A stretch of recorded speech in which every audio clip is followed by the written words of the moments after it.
Notre Seigneur a été condamné par Caïphe et le Sanhédrin à la mort. Mais comme nous l'avons vu, Caïphe n'a pas ce pouvoir de mort.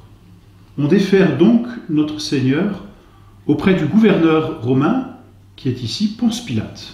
On l'amène au prétoire, chez Ponce Pilate, où Ponce Pilate doit le juger, et lui seul peut rendre la sentence de mort.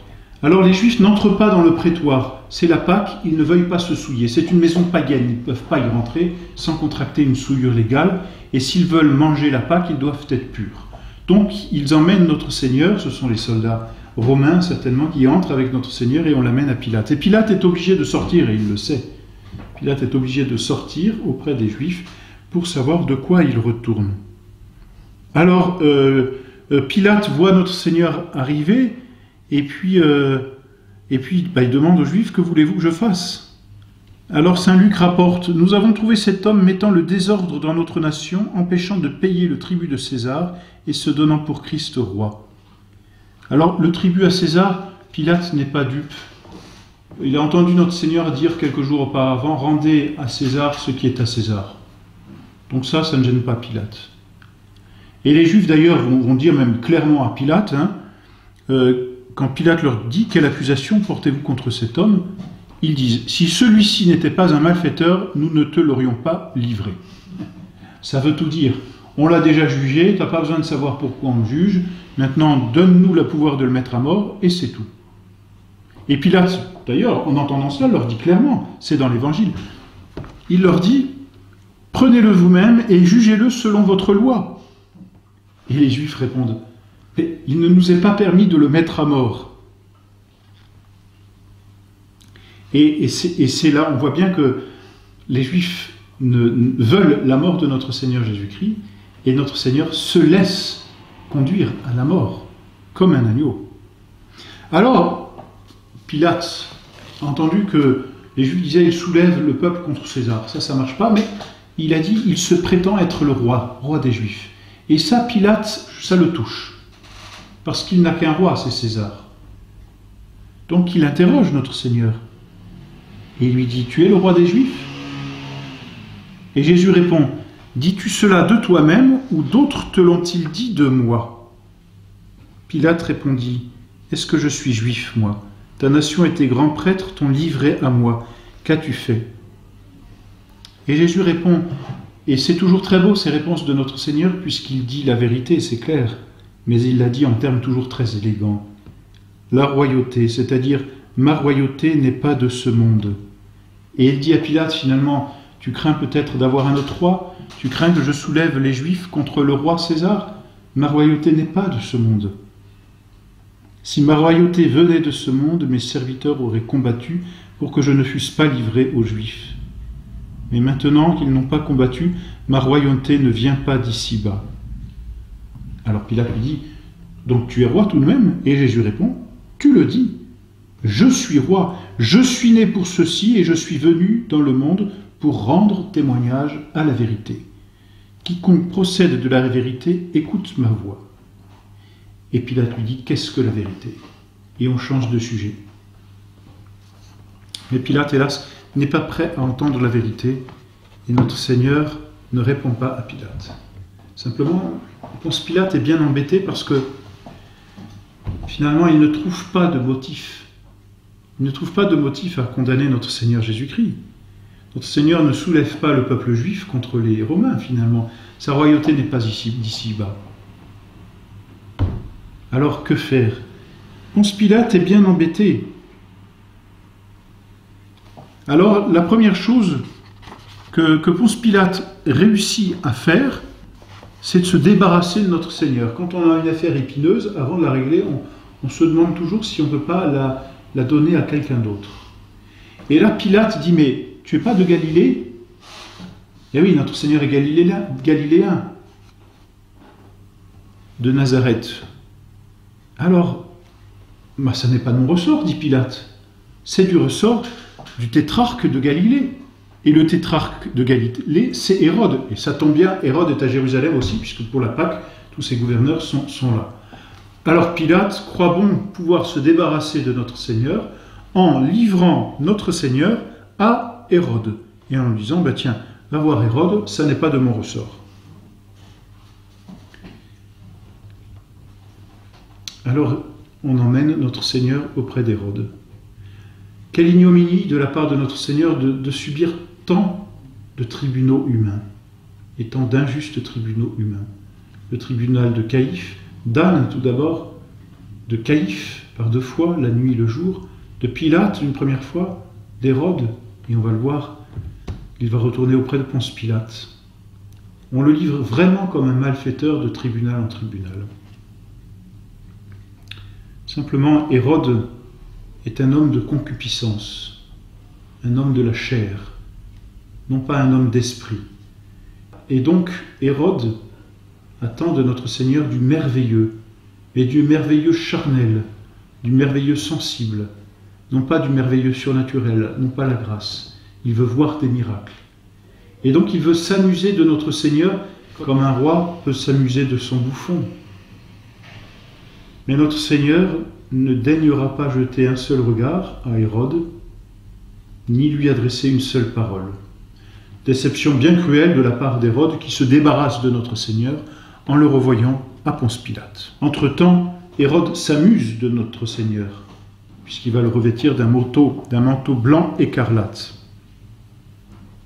C'est lui manifester le dédain.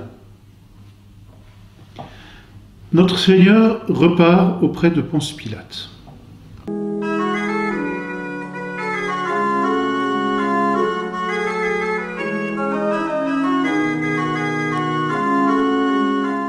Alors Ponce Pilate voit notre Seigneur et il dit aux Juifs, « Vous m'avez apporté cet homme comme un malfaiteur, j'ai instruit l'affaire, je n'ai rien trouvé de coupable en cet homme. » C'est quand même clair, il le dit lui-même et c'est inscrit dans l'Évangile. Et il dit, « Hérode non plus ». C'est saint Luc qui précise, « Hérode non plus puisqu'il me l'a renvoyé ». Donc Hérode n'a rien trouvé dans cet homme. Il n'a donc rien fait qui mérite la mort. Donc je vais le châtier, et ensuite je vous le libérerai. C'est donc là que Ponce Pilate va user de tous les stratagèmes qui sont en son pouvoir pour essayer de libérer notre Seigneur et ne pas le condamner. Alors, premier stratagème, c'est d'abord de le faire flageller. Peut-être, se dit-il, cela va attendrir le peuple. Alors il soumet notre Seigneur à ce cruel supplice de la flagellation, où, vous le savez, les fouets sont garnis de plomb qui donc, quand ils arrivent sur la chair, s'accrochent à la chair et quand ils sont retirés par le soldat, arrachent la chair et font ainsi comme des traînées, un peu de lambeaux et puis surtout des ouvertures sur la peau, des ouvertures de sang. Cruel supplice, notre Seigneur le subit sans ouvrir la bouche. Pour se moquer de lui, on lui tresse une couronne d'épines. Cette espèce de calotte, en fait, c'est plus une calotte qu'une couronne, une calotte en bois bien épineux et des épines qui sont assez profondes et que l'on enfonce dans le cuir chevelu de notre Seigneur. Et Ponce Pilate présente notre Seigneur à la foule des Juifs en espérant les attendrir. Cet homme a souffert et cet homme n'a plus rien de beau sur lui. Et se disant certainement, après avoir vu cela, j'aurais contenté les Juifs et je pourrais ainsi ne pas le condamner. On voit Ponce Pilate qui essaye de jouer entre les deux tableaux, c'est-à-dire donner une sentence juste et en même temps faire plaisir au peuple. Hélas, quand les Juifs vont voir notre Seigneur, ils vont crier plus fort encore. Ces mêmes qui avaient dit quelques jours auparavant « Hosanna au Fils de Dieu », ces mêmes Juifs vont crier « Il mérite la mort ». À mort. Alors Ponce Pilate est bien embêté. Deuxième stratagème, se dit-il, chaque année, je dois accorder la liberté à un prisonnier. Or c'est simple, nous avons dans nos prisons un prisonnier de renom, il s'appelle Barabbas, et c'est assez curieux, comme le bon Dieu choisit d'ailleurs les noms et les circonstances, on voit que tout dépend de Dieu. Bar-Abbas, cela signifie « fils du Père ». Et notre Seigneur n'est-il pas le Fils du Père éternel? En tout cas, Barabbas est un malfaiteur, mais c'est aussi un meurtrier. Et là, Pilate se dit, si je leur propose Barabbas, certainement, ils ne voudront pas que je le relâche. C'est un meurtrier qui a soulevé les foules, et je ne pense pas que les Juifs veulent d'un meurtrier parmi eux. Ils veulent vivre calmement. Alors, très simple, je leur dis, ou je vous délivre Jésus, ou je vous délivre Barabbas. Jésus n'a rien fait, Barabbas est un meurtrier, certainement ils vont dire, délivrez Jésus et condamnez à mort Barabbas. Hélas. Hélas, les Juifs vont crier, donne-nous plutôt Barabbas et mets à mort Jésus. Ponce Pilate, voyant donc qu'il ne pouvait plus rien faire, se lave les mains en signe d'innocence. Mais quelle innocence donc, puisque c'est lui qui porte le jugement. Bref, il se lave quand même les mains et il livre Jésus aux soldats et aux Juifs pour qu'il fût crucifié.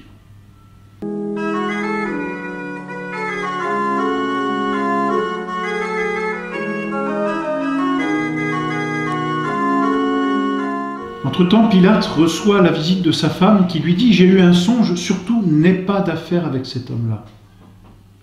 Mais Pilate va mettre de côté le songe de sa femme et ne délivrera pas Jésus. D'un autre côté, les Juifs qui crient, qui vocifèrent « Crucifie-le, crucifie-le » Et Pilate leur répond « Prenez-le vous et crucifiez, car moi je ne trouve en lui aucun motif de le condamner. » Et les Juifs lui répondirent « Nous avons une loi. Et d'après la loi, il doit mourir parce qu'il s'est fait fils de Dieu. » Et alors Pilate interroge encore Jésus, mais Jésus ne répond plus à Pilate. Et les Juifs vont utiliser eux aussi d'un stratagème. « Si tu le relâches, disent-ils à Pilate, tu n'es pas un ami de César. Quiconque se fait roi se déclare contre César. Si donc tu le relâches, tu es contre César. » Et là, Pilate craint pour sa place, pour son avancement. Et donc, que fait-il? Eh bien, voici votre roi, leur dit-il.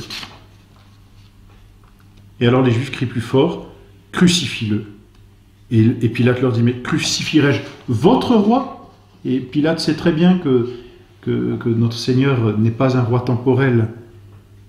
Et les Juifs répondent, hypocrisie, nous n'avons d'autre roi que César. Et alors Pilate leur donne Jésus afin qu'il fût crucifié.